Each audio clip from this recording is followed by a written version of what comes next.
nga mga kapsat na naluton. Daam na ata.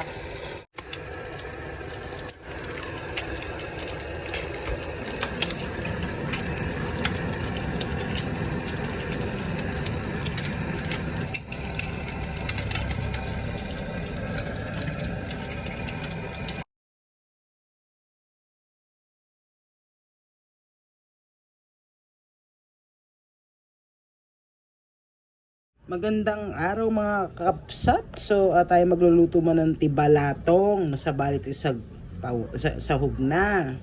So meron po tayo natirang tinapang, bangus, bawang, sibuyas, yung munggo na ibabad na overnight, ang kamatis, at syempre meron siyang partner na fried chicken sa patis at ang ating ampalaya. Tara po, simulan na po natin. Nang tayo po ay makakain. Shout out to everyone. So ayan na nga mga kapsat, simulan na po natin ang ating simpleng ulam for today. So ayan na po, yung pinagprituhan din po yan ng tinapang bangus kahapon. So lagay na po natin yung ating bawang.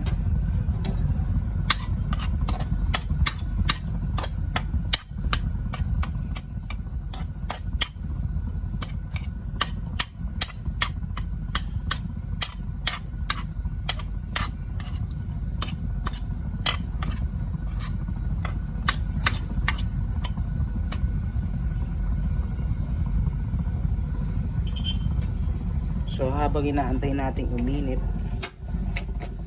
sundin na rin po natin yung kabilang kalat. Lagay po natin ang ating na-marinate sa patis at calamansi chicken. So meron lamang po siyang konting tubig. Bakit kamo? Kasi po pagmamantikain natin siya ng sardinya. May apo ko nadaman nun. This is Ilocano way. Simple lang pero rock. Andyan yung marinated sauce niya. So ayun na nga, nag-init na. Sabi nga nila, ayan na.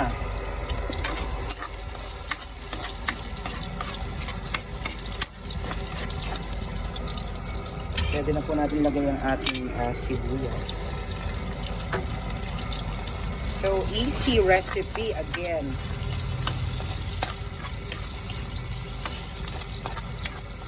Tapos, pag nagluluto ka niyan, alalahanin mo lang yung mga nakaraan mo, na napagdaanan mo, napag-survive ka, di ba? Sabi nga nila kasi God is always good. Hindi naman yan palagi na tayo pagdudusahan ng Diyos. Mga problema natin. So yung pag i-brown lang natin konti, ayusin lamang natin ang ating chicken ballerine.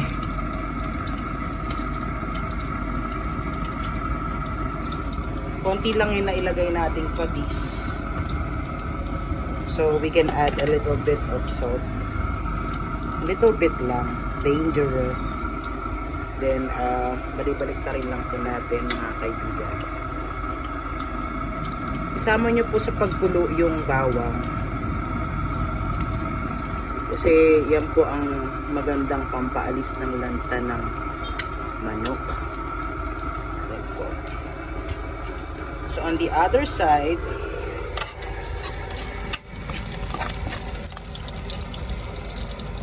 ginto kasi yung kamatis nyo. Talaka, mas marami ang lagay natin kamatis na yan.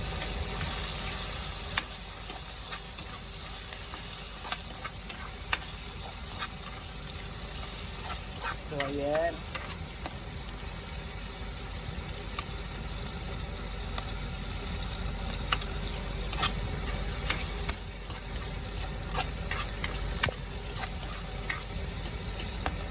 So iluto lamang po natin ng maigi ang ating kamatis. Lagyan lang po natin siya ng konting salt muna para siya po ay maglasa.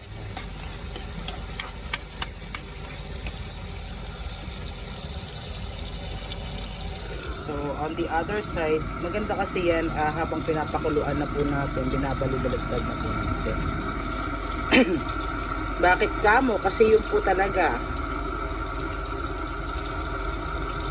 Kasi pag piniprito na yan, huwag nyo na po masyadong balik-balikta rin. Madudurog po ang ating mo.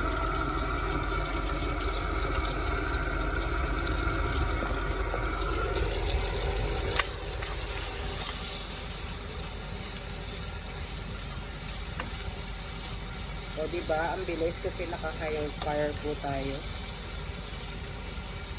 Lalo pag may bisita dyan, mga 30 to 40 minutes, ay may mahanda na po tayong masarap na ulam.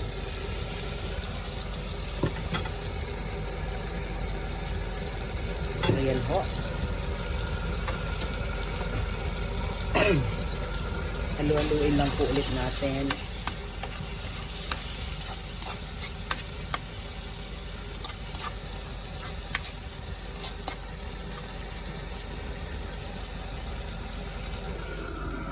Balikan na po natin siya maya-maya.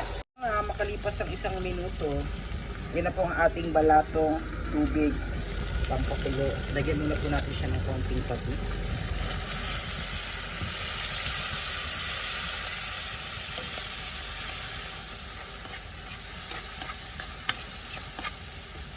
Lagyan na po natin ng ating balatong para lumambot at lumasa sa ating kanin.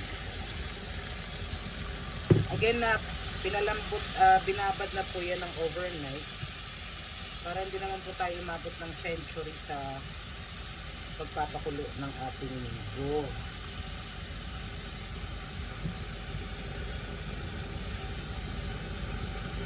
Halagang mga 20 pesos po yung munggo na yan, diba? Sabi nga nila, sambahan nakarating ang 20 pesos. Bili nyo ng munggo, marami pong makakain yan.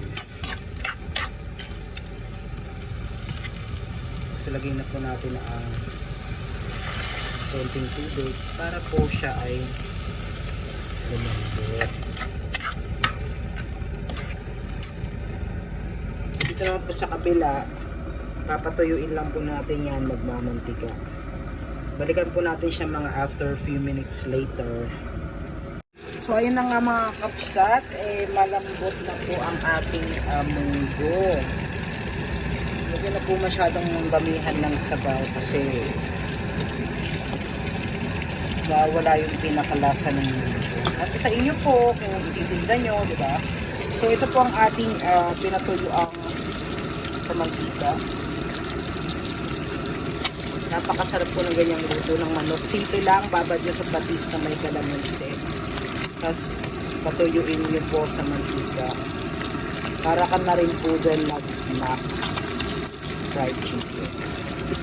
So, inaanap po natin yung konti. Kasi paluto na rin siya. So, ayan na ang ating ampalaya at ang ating sili. Para medyo maanghang-anghang atiin po natin siya.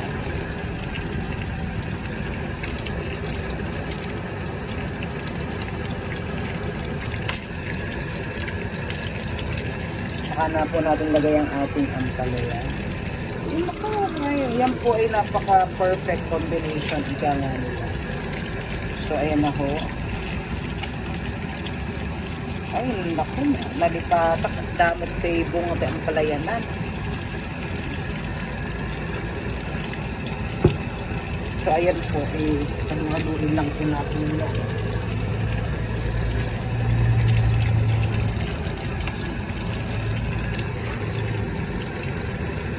Mamaya po ay tunay na po ang sarap niyan.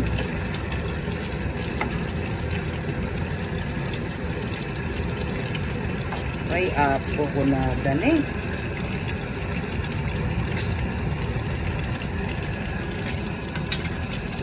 Yan na po ang ating manok. Maya po ito po ay ready for serving na.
mga kakapsat na naluton.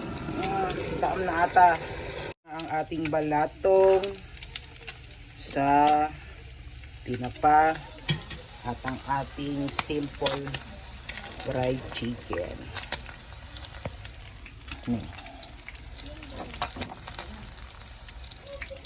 Panigurado po ay magugustuhan po ito ng mga asawa at mga anak ninyo, di ba? Mga magulang nyo, dahil healthy po ito. Less oil, more healthy, ika nga nila. Ayan po, kita nyo. Tapos ito po ang ating balatong. Ay, nag-imason ko nada.